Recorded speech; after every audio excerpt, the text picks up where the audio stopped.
The book of 1 Timothy, what is that book about? Well, 1 Timothy is part of a 3-volume set that we call the pastoral letters.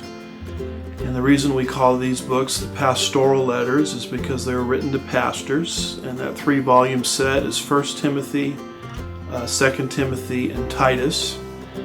And so 1 Timothy is the first pastoral letter. It's written to a young man named Timothy, who is very young. He's very sickly.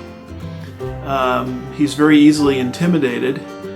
And yet the Apostle Paul has won this young man to faith and put him in charge of an awesome task of pastoring the church at Ephesus.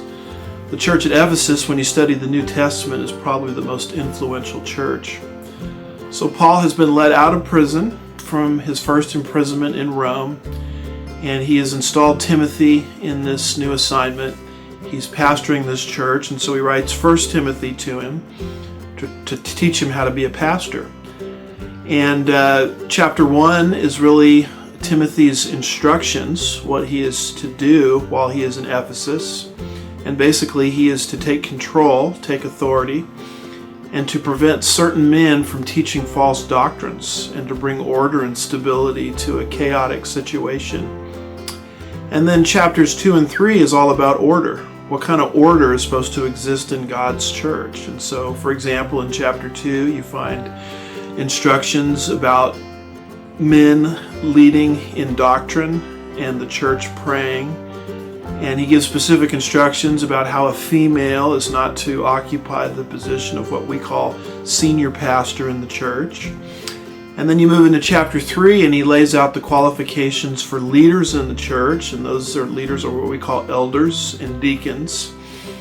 The qualifications for elders is described in chapter 3, verses 1 through 7, and the qualifications for deacons is described in chapter 3, verses 8 through 13. And what you'll see there is the main qualification for being a leader in the church is your character, your Christ-like character.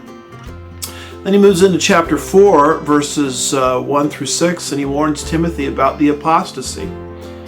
Apostasy simply means a departure from known truth, and Paul predicts a time when the church will move into apostasy and they will follow doctrines of demons and things of that nature. And so as the church is gradually apostatizing from truth, Paul, when you get to chapter 4, verse 6, verse 7, really through the end of the chapter, he tells Timothy what to do as the leader in the midst of the apostasy. He gives him about 12 commands there.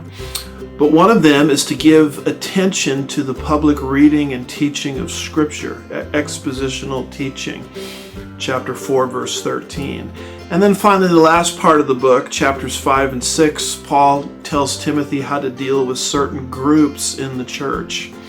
You know, how do you deal, for example, with widows, those that have lost their husband and need support? How do you deal with the wealthy, those that have more resources than what they need? How do you deal with slaves? How do you deal with false teachers?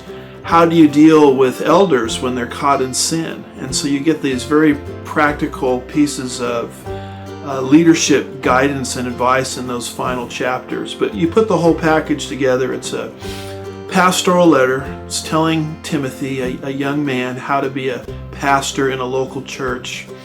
And it's sort of sad to me that we, in the life of the church today, oftentimes run off to self-help gurus to teach us what to do in the church, when in fact the instructions are all clearly laid down for us in 1 Timothy. So I hope you'll get into this book and discover God's purpose and program for His church, which He is very concerned about, since the church, as he says in this letter, is the pillar of truth.